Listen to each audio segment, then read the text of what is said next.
Ամերիկայի քաղաքացիական ավիացիայի դաշնային վարչությունը դադարեցրել է բոլոր թռիչքները, որոնք ուղղվում էին դեպի Լոս Անջելեսի միջազգային օդանավակայան։ Վարչությունը աշխարհի ամենածանրաբեռնված օդանավակայաններից մեկում հայտարարել է ժամանակավոր ground stop, քանի որ կառավարության շաթդաունի պայմաններում վերահսկիչներից շատերը չեն ներկայանում աշխատանքի։ ԱՄՆ տրանսպորտի քարտուղար Շոն Դաֆին Fox News-ի եթերում հայտնել է, որ օդանավակայանի վերահսկիչների շրջանում աճում են հիվանդ լինելու մասին արձանագրությունները, քանի որ ֆինանսական անորոշությունն ու աշխատանքի ճնշումը հասել են գագաթնակետին։ Նրա խոսքով միայն 3 գրանցվել է 22 նմանահազանգ, ինչը ամենաբարձր ցուցանիշներից մեկն է շաթդաունի մեկնարկից ի վեր։ Իսկ այժմ այն մասին, թե ինչ ենք պատմելու հաջորդիվ։ Բացահայտվել է վերջին տասնամյակներում Նյու Յորքի մաֆիային վերաբերվող ամենամեծ գործը։ Ֆլորիդայի Դիսնեյլենդում 10 օրում արդեն 3 մահվան դեպք է գրանցվել, ինչ է կատարվում հյուրանոցում։ Շաթդաունի պատճառով դաշնային 100 հազարավոր աշխատողներ չեն ստացել աշխատավարձերը, վատագույն սցենարը դեռ առջևում է։ Բացահայտվել է $130 միլիոն անանուն նվիրատուն։ Մնացեք մեզ հետ և կիմանաք, թե ով է և ինչ նպատակով է դա արել։ Թրամփը սկսել է իր ասիական շրջագայությունը Մալազիայից, նպատակ ունենալով կնքել նոր առևտրային համաձայնագիր Չինաստանի հետ, ինչ սպասենք միջազգային դաշտում։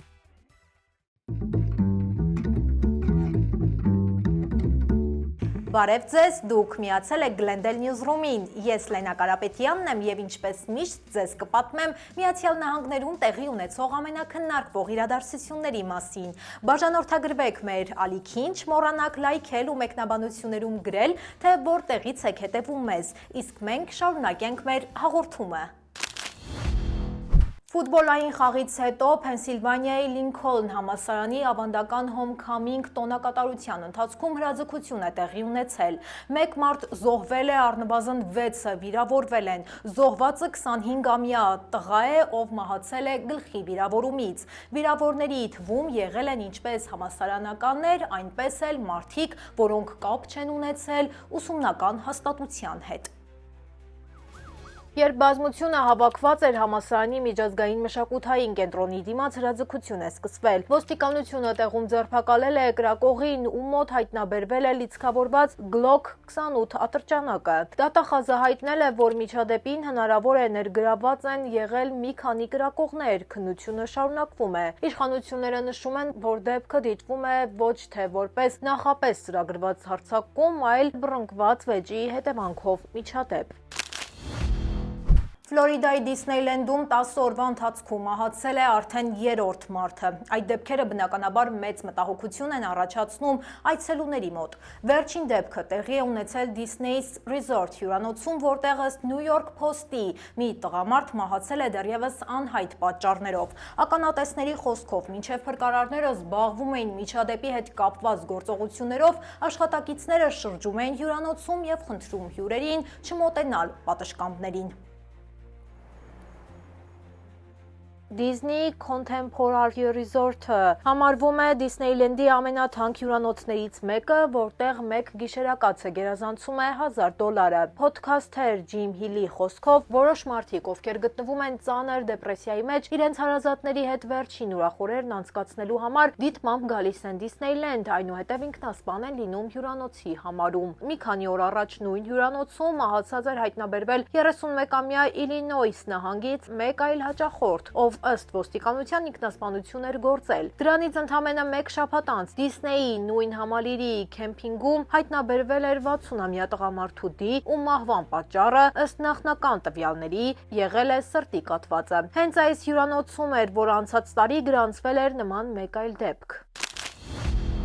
Ամերիկայում պետական կառույցների աշխատանքը շարունակում է կասեցված մնալ և դրա հետևանքով 100 հազարավոր դաշնային ծառայողներ արդեն չեն ստանում իրենց աշխատավարձերը։ Ըստ Axios-ի միայն պաշտպանության, առողջապահության և վետերանների գործերի նախարարության շուրջ 658 հազար աշխատակից ուրբաթ օրը չեն ստացել իրենց աշխատավարձերը շարունակվող շաթդաունի պայմաններում։ Սա դարձել է հերթական լուրջ ազդանշանը։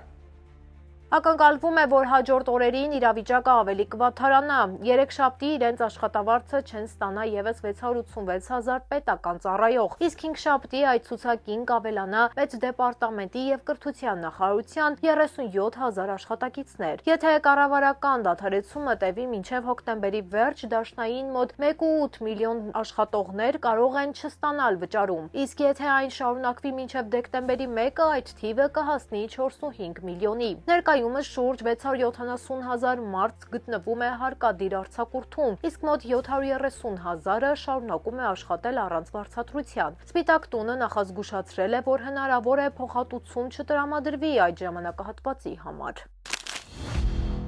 Ամերիկյան մամուլը պարզել է, որ Թրամփին անանուն կերպով 130 միլիոն դոլար նվիրաբերած անձը բանկային դինաստիայի ժառանգ եւ միլիարդատեր Թիմոթի Մելոնն է։ Հիշեցնեմ, որ նվիրաբերությունը կատարվել էր այն պահին, երբ ԱՄՆ-ում պետական կառույցների աշխատանքը մասամբ կասեցված էր շաթդաունի պատճառով, եւ այդ միջոցները ուղղվել էին զինվորականների աշխատավարձերի վճարմանը։ Ըստ աղբյուրի, Մելոնը երկաթուղային ոլորտի մագնատ է, որը խուսափում է հանրային ուշադրությունից, սակայն վերջին տարիներին ակտիվորեն ֆինանսավորել է քաղաքական գործիչների քարոզարշավերը։ 2024 թվականին նա 100 միլիոն դոլար էր նվիրաբերել հիմնադրամին, որոնք աջակցել են թե Թրամփին, թե Ռոբերտ Քենեդի կրտսերին։ Մելոնը նախկին ֆինանսների նախարար Էնդրյու Մելոնի թոռն է եւ նրա կարողությունը գնահատվում է մոտ 1 միլիարդ դոլար։ Միաժամանակ իրավաբանները կասկածի տակ են առնում նման նվիրաբերության օրինականությունը, նշելով, որ այն կարող է խախտել հակադեֆիցիտի մասին օրենքը, որը արգելում է առանց կոնգրեսի հաստատման դաշնային կառույցներին ընդունել կամ օգտագործել կամավոր ֆինանսավորումը։ Սպիտակ տունը ու Պենտագոնը հրաժարվել են մեկնաբանություններից, սպասելով իրավական գնահատականների։ Այժմ անդրադառնանք Միացյալ Նահանգների արտաքին քաղաքականությանը։ Թրամփը ժամանել է Մալազիա, սկսելով մոտ 1 շաբաթյա պլանավորված այցը Ասիայի տարբեր երկրներ, որի ընթացքում նախատեսվում են հանդիպումներ տարածաշրջանի մի շարք ղեկավարների հետ։ Ճանապարհորդության գլխավոր նպատակը Չինաստանի նախագահ Սի Ցզինփինի հետ նոր առևտրային համաձայնագրի կնքումն է, որը ըստ Վաշինգտոնի պետք է վերջ դնի ամիսներ շարունակ ձգվող առևտրային պատերազմին։ Թրամփի ինքնաթիռը վայրեջք է կատարել Կուալա Լումպուրում։ Ճանապարհին նա սոցիալական ցանցերում գրել էր, որ նախատեսում է հանդիպել Թայլանդի վարչապետի հետ եւ ստորագրել խաղաղության պայմանագիր Թայլանդի եւ Կամբոջայի միջև, նշելով նաեւ Թայլանդի նախկին թագուհի Սիրիկիտի մահվան փաստը։ Մալազիայում Թրամփին դիմավորել են հանդիսավոր արարողությամբ, կարմիր գորգով եւ ավանդական պարերով։ Ներկաներին զարմացրել է նաեւ նախագահի աշխույժ տրամադրությունը։ Նա մի պահ միացրել է պարողներին, կատարելով իր հայտնի Թրամփի պարը։ ԱՄՆ ֆինանսների նախարար Սքոթ Բեսենթը հայտարարել է, որ Վաշինգտոնը եւ Պեկինը մաքսատուրքերի շուրջ բանակցություններում հասել են էական համաձայնության։ Այս հայտարարությունը արվել է նախքան Թրամփի եւ Չինաստանի նախագահ Սի Ցզինփինի նախատեսվող հանդիպումը, որը կայանալու է հինգշաբթի օրը Կորեայում։ Բեսենթը ABC News-ին տված հարցազրույցում նշել է, որ նախագահը իրեն մինչև 100% մաքսատուրքերով սպառնալու լիազորություն է տվել, եթե Չինաստանը սահմանափակի հազվագյուտ մետաղների արտահանումը։ Նրա խոսքով այդ վտանգը հաջողվել է կանխել, քանի որ Պեկինը համաձայնել է 1 տարով հետաձգել արտահանման սահմանափակումների կիրառումը եւ այժմ վերանայում է իր քաղաքականությունը։ Բանակցությունների ընթացքում կողմերը քննարկել են նաեւ ամերիկյան սոյայի մատակարարումները դեպի Չինաստան։ Հիշեցնեմ, որ Պեկինը ժամանակավորապես դադարեցրել էր սոյայի գնումները առևտրային լարվածության ֆոնին, սակայն վերջին տարիներին հենց Չինաստանն էր ԱՄՆ-ից սոյայի խոշորագույն գնորդը։ Պեկինին վաճառվում էր արտադրանքի ավելի քան 50%-ը։ Արդեն մի քանի անգամ համոզվել ենք, որ մաքսատուրքերը արտաքին քաղաքականության Թրամփի ամենահաճախ օգտագործվող զենքն է, եւ այն այսօր կրկին կիրառվեց։ Թրամփը հայտարարել է Կանադայից ներկրվող ապրանքների վրա լրացուցիչ 10% մաքսատուրքեր սահմանելու մասին։ Այս որոշումը ըստ նախագահի ուղղակի պատասխան է այն գովազդին, որը ցուցադրվել էր Օնտարիոյի իշխանությունների պատվերով եւ ներկայացնում էր հակամաքսային ուղերձ հիմնված Ռոնալդ Ռեյգանի խոսքերի վրա։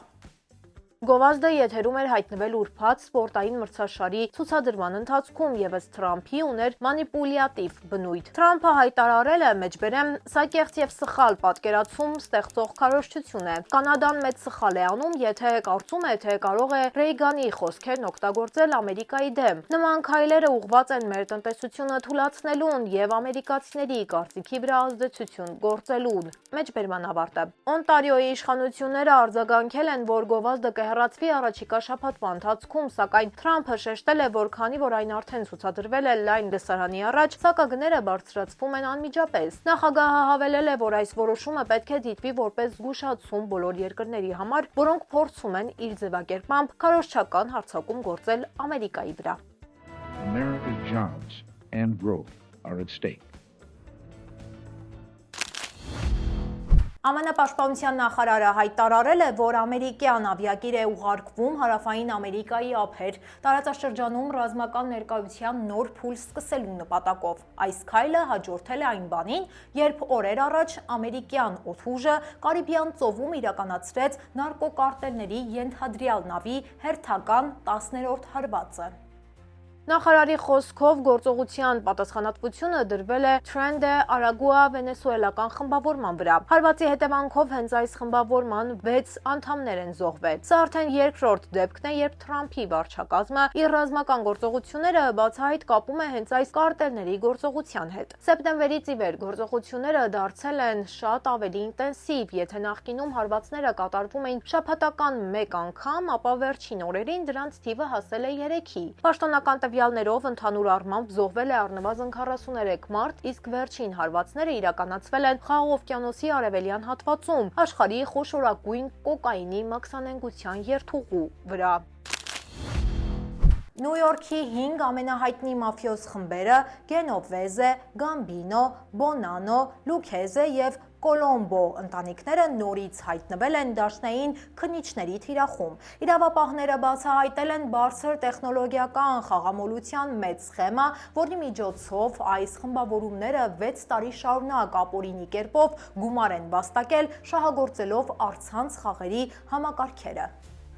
Քննիչների խոսքով մաֆիոզները ստեղծել են վիրտուալ խաղասրահների ցանց, որտեղ խաղերի արդյունքը նախապես վերահսկելու համար օգտագործվել են հատուկ ծրագրեր։ Մասնակիցներից ոմանք կազմակերպել են կեղծ խաղեր, մյուսները զբաղվել են փողերի լվացմամբ ու շահումների կեղծ հաշվառմամբ։ Դաշնային գործի շրջանակում ձերբակալվել է ավելի քան 3 տասնյակ մարդ։ Նրանցից մի քանիսը արդեն նախկինում ներգրաված են եղել խաղամոլության, շորթման եւ զենքի ապօրինի պահման գործերում։ Քննությունը շարունակվում է եւ Պահներն այն անվանում են Նյու Յորքում վերջին տարիների մաֆիայի վերաբերյալ ամենախոշոր բացահայտումներից։ Սիրելի հետևորդներ, մինչև թողարկման մյուս կարևոր նորությունների մասին խոսելը, եկեք տեսնենք, թե ինչ է հրապարակված մեր Facebook-յան էջում։ Միջազգային դրամական հիմնադրամի նոր զեկույցի համաձայն 2026 թվականին համաշխարհային տնտեսության աճը կմնա դանդաղ, պայմանավորված տարբեր երկրների կողմից տնտեսության ինքնապաշտպանական կամ սահմանափակող քաղաքականության ուժեղացմամբ, ինչպես նաև գլոբալ առևտրի մասնատմամբ։ Այս հանգամանքները կարող են նվազեցնել ներդրումները եւ խոչընդոտել շուկաների զարգացմանը։ Ըստ կանխատեսումների, ԱՄՆ-ն կպահպանի աշխարհի ամենախոշոր տնտեսության դիրքը 31.8 տրիլիոն դոլար հնայով, Չինաստանը եւ Գերմանիան կզբաղեցնեն երկրորդ եւ երրորդ հորիզոնականները, իսկ Հնդկաստանը չորրորդը 4.5 տրիլիոն դոլար արտադրանքով։ Կալիֆոռնիայի նահանգապետ Գևին Նյուսոմը CBS News-ին տված հարցազրույցում առաջին անգամ խոստովանել է, որ լրջորեն մտածում է 2028 թվականի նախագահական ընտրություններին մասնակցելու մասին։ Թեև նա դեռ պաշտոնապես չի հայտարարել իր թեկնածությունը, բայց վերջին ամիսներին ակտիվորեն շրջում է ԱՄՆ-ի տարբեր նահանգներում, հանդիպելով ընտրողների եւ կուսակցական ղեկավարների հետ, ինչպես նաև նորաստեղծ փոդքասթում վարում է բանավեճեր տարբեր քաղաքական գործիչների հետ, ընդլայնելով իր ճանաչելիությունն ու պատրաստվելով հնարավոր առաջադրմանը։ Նոր հարցման համաձայն սևամորթ եւ լատինոամերիկացիները հաջող հիասթափություն են զգում երկրի քաղաքականությունից։ Brookings ինստիտուտի տվյալներով 84% սևամորթներ եւ 70% լատինոամերիկացիներ չեն հավանում Թրամփի վարչակազմի տնտեսական ու միգրացիոն քաղաքականությունը։ Նրանցից շատերը նշում են, որ իրենց օտար են զգում սեփական երկրում, իսկ Թրամփի հանդեպ դրական վերաբերմունք ունի ընդամենը սևամորթների 16% եւ լատինոամերիկացիների 30%։ Եթե ցանկանում եք ամերիկյան իրականության վերաբերյալ նորությունները առաջինը իմանալ, ապա անպայման հետևեք մեր Facebook-յան էջին։ Մենք ամեն օր ձեզ համար պատրաստում ենք կարևոր ու վստահելի տեղեկություն, հակիրճ, պարզ ու հետաքրքիր ձևով։ Ամերիկյան Boeing ընկերության շուրջ 3200 աշխատողներ, ովքեր աշխատում են Միսսուրիի Սենթ Լուիս եւ Սենթ Չարլզ քաղաքների, Իլինոյսի Մասկուտա քաղաքի գործարաններում քվեարկել են գործադուլը շարունակելու օգտին, որը ձգվում է արդեն մոտ 3 ամիս։ Աշխատողները դժգոհ են պայմաններից եւ հրաժարվել են ընդունել ընկերության նոր առաջարկը։ Գործադուլի պատճառը աշխատավարձերի եւ թոշակային վճարումների շուրջ տարաձայնություններն են։ Պրոֆմիությունը հայտարարում է, որ բանակցությունները փակուղի են մտել, քանի որ Boeing-ի առաջարկը չի պարունակում էական բարելավում։ Ընկերությունը նախկինում առաջարկել էր 5 տարվա ընթացքում աշխատավարձերի 20% բարձրացում, սակայն աշխատողները մերժել էին այն, ընդգծելով, որ իրենց պահանջները վերաբերվում են ոչ միայն գումարի չափին, այլև փորձառու աշխատողների համար արդար համակարգի ստեղծմանը։ Boeing-ի ներկայացուցիչները հայտարարել են, որ պատրաստվում են երկարատև գործադուլի եւ իրենց պատվիրատուներին սպասարկելու համար արդեն ունեն պահուստային պլան։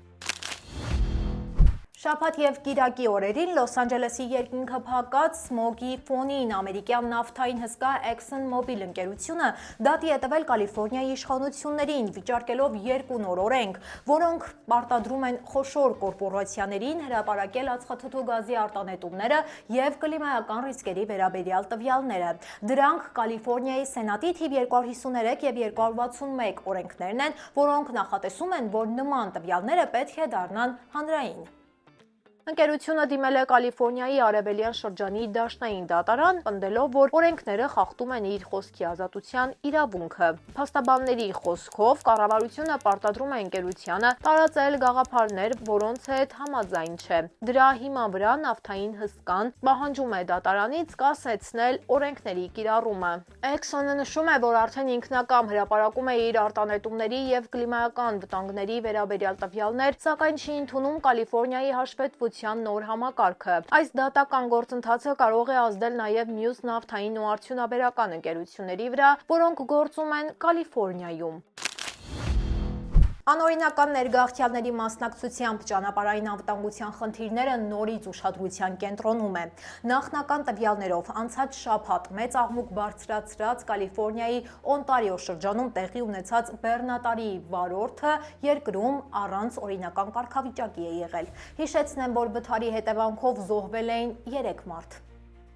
Քննությամբ պարզվել է, որ բեռնատարի վարորդը օգտագործել է սպառված ժամկետով կոմերցիոն վարորդական իրավունք, որը պատկանել է նրա ընտանիքի մեկ այլ անդամի։ Նա բեռնատար վարելու իրավունք չի ունեցել, իսկ այն ընկերությունը, որի անունից նա աշխատել է, գրանցված չի եղել ԱՄՆ տրանսպորտի նախարարությունում։ Անօրինական վարորդների դեպքերը հայտնաբերելու նպատակով Թեքսասում ներգաղթի ծառայությունը բեռնափոխադրող ընկերություններում արդեն սկսել է լայնածավալ ստուգումներ։ Տրանսպորտային անվտանգության կառույցները հայտարարում են, որ նման խախտումները վտանգում են մարդկային կյանքերը եւ պահանջում են խստացնել վերահսկողությունը վարորդական արտոնագրերի եւ միգրացիոն կարգավիճակի նկատմամբ։ ԱՄՆ տրանսպորտի քարտուղար Շոն Դաֆին հայտարարել է, որ պատրաստվում է դադարեցնել Կալիֆոռնիային տրամադրվող դաշնային ֆինանսավորումը, քանի որ նահանգը նրա խոսքով անօրինական կերպով վարորդական վկայականներ է տալիս այն մարդկանց, ովքեր ԱՄՆ քաղաքացիություն չունեն։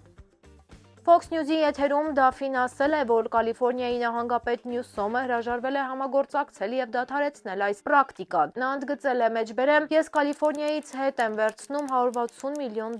եւ եթե պետք լինի վարորդական վկայականներ տալու հարցում կսահմանափակեմ նրանց իրավասությունները»։ Մեջբերման ավարտը։ Կալիֆոռնիայի մեքենաների վարչությունը այս մեղադրանքները մերժել է, հայտարարելով, որ դաշնային իշխանությունները ֆինանսավորումը դադարեցնելու համար ոչ մի իրավական հիմք չունեն։ Վարչության Պետության խոսնակը նշել է, որ սեպտեմբերի 29-ին ուժի մեջ մտած նոր կանոնակարգի համաձայն նահանգը արդեն դադարեցրել է ապաստարան հայցողներին եւ փախստականներին նման վկայականներ տրամադրել է։ ԱՄՆ-ում սեպտեմբերին արձանագրվել է գնաճի դանդաղում, ինչը ըստ տնտեսագետների կարող է դառնալ հիմք դաշնային պահուստային համակարգի կողմից տոկոսադրույքների հետագա նվազեցման համար։ Ըստ վիճակագրական տվյալների սպառողական գների ինդեքսը աճել է 0.3%-ով, ինչը ցածր է օգոստոսի 0.4%-ից, իսկ տարեկան գնաճը կազմել է 1.3%, փոքր ինչ պակաս կանխատեսված 3.1%-ից։ Սննդամթերքի գների աճը դանդաղել է, սեպտեմբերին դրանց ընդհանուր ինդեքսը կազմել է 0.3%, իսկ ռեստորանային գները ընդամենը 0.1%։ Գնաճի գլխավոր աղբյուրը մնում է էներգետիկան։ Էներգակիրների գները մեկ ամսում աճել են 1.5%-ով, իսկ տարեկան 2.8%-ով։ Բենզինի գինը սեպտեմբերին բարձրացել է 4.1%-ով, սակայն շարունակում է մնալ 0.5%-ով էժան, քան նախորդ տարի։ Տնտեսագետները նշում են, որ այս միտումները կարող են խթանել տոկոսադրույքների հնարավոր նվազեցումը, վարկավորումներն ու ներդրումները աշխուժացնելու նպատակով։ Բոստոնի համալսարանը հայտարարել է նոր ծրագիր, որի շրջանակում այս տարվանից որոշ ուսանողներ հնարավորություն կունենան ստանալ անվճար բարձրագույն կրթություն։ Նախաձեռնությունը վերաբերում է այն ընտանիքներին, որոնց տարեկան եկամուտը չի գերազանցում $75,000։ Ծրագրի նպատակն է, որ միջին եւ ցածր եկամուտ ունեցող ընտանիքների երեխաները նույնպես կարողանան սովորել առանց վարձավճարների։ Համալսարանի ներկայացուցիչների խոսքով սա քայլ է դեպի հավասար կրթական հնարավորությունների ապահովում։ Բացի այդ, հաղորդման ընթացքում դիտարկվել են ուսանողների հարցերը, որոնք առնչվում են միգրացիոն կարգավիճակի փոփոխությանը եւ փաստաթղթերի վերականգնմանը։ Շատ ներգաղթյալներ անցնում են մի քանի իրավական փուլ, սկսած ուսանողական վիզայի կամ ժամանակավոր կարգավիճակից մինչև մշտական բնակության իրավունք ստանալը։ Մասնագետները շեշտում են, որ նման գործողությունները պահանջում են իրավական ճշգրտություն եւ հետեւողականություն։ HBO Max ծառայությունը նորից բարձրացրել է իր բաժանորդագրության գները վերջին 3 տարիների ընթացքում արդեն 3-րդ անգամ։ Ընկերությունը հայտարարել է, որ նոր գները ուժի մեջ են մտնում անմիջապես նոր բաժանորդների համար, իսկ գործող բաժանորդները դրանք կտեսնեն իրենց պլանի վերականգնման պահին։ Այժմ գովազդներով տարբերակը արժե $10.99, ստանդարտը $18.49, իսկ պրեմիում տարբերակը ամսական $22.99։ Գների բարձրացումը կվերաբերի նաև համակարգված փաթեթներին, որոնք ներառում են HBO Max-ը, Disney Plus եւ Hulu ծառայությունները։ Գովազդներով փաթեթը կարժենա $19.99, իսկ առանց գովազդներինը $32.99 ամսական։ Նոր գները բոլոր բաժանորդների համար կսկսեն գործել մինչև 2025 թվականի նոյեմբերի 20-ը։ Այս որոշումը հետևում է շուկայի ընդհանուր միտմանը։ Վերջին ամիսներին իրենց գները բարձրացրել են նաև Netflix-ը, Disney Plus-ը, Hulu եւ Apple TV ծառայությունները։ Warner Bros. Discovery ղեկավար Դեյվիդ Զասլավը նշել է, որ գների բարձրացումը անհրաժեշտ է ընկերության կայուն զարգացման համար եւ շեշտել է, որ առաջիկայում խստացվելու է գաղտնաբառերի համատեղ օգտագործման վերահսկողությունը։ Այսօրվա համար նախապատրաստել էինք այսքանը։ Եթե դեռ չեք հասցրել դիտել մեր նախորդ թողարկումը, ապա կարող եք անցնել հենց այս հղումով։ Մենք բարձր ենք գնահատում ձեր ակտիվությունը, սիրով կարդում ենք բոլորիդ նամակներն ու մեկնաբանությունները։ Մեզ աջակցելու համար պարզապես լայքեք մեր տեսանյութը։ Կհանդիպենք վաղը 5:30-ին։ Հաջողություն։